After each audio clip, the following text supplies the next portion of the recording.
Now that you understand how the ECG readout in an individual lead is generated, we need to make sure that you are familiar with the nomenclature of this readout.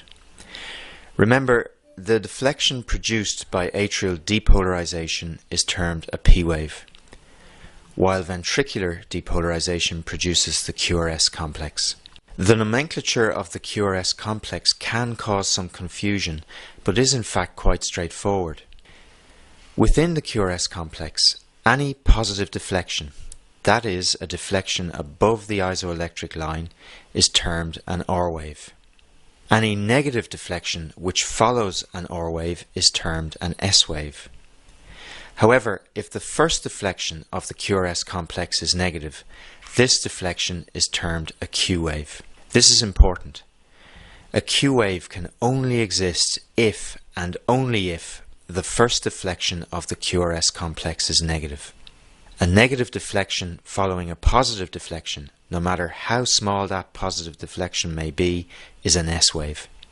In lead V1, the classical morphology of the QRS complex is a small R wave followed by a larger S wave, while in lead V6, an initial small negative deflection, a Q wave, is followed by a large R wave. In the example shown here, there is no S wave present in lead V6, although a small S wave is seen in this lead in many normal ECGs.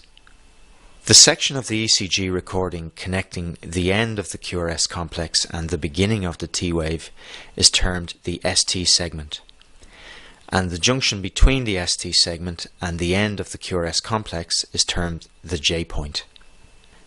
As all of the ventricular muscle mass is depolarized at this time, there is no flow of current through the heart, and the J point and the ST segment should therefore lie on the isoelectric line.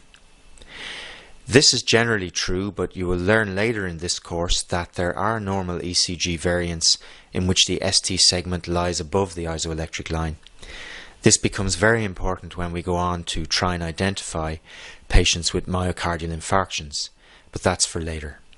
Finally, the diffuse deflection produced by ventricular repolarization is termed a T wave, and as we've seen in video 2, the T wave tends to be concordant with the preceding QRS complex. We will now go on in video 4 of this section to teach you the position of the leads of a standard 12-lead ECG relative to the heart. Knowledge of these positions will allow you to understand the morphology of the ECG readout and will pay dividends in clinical practice.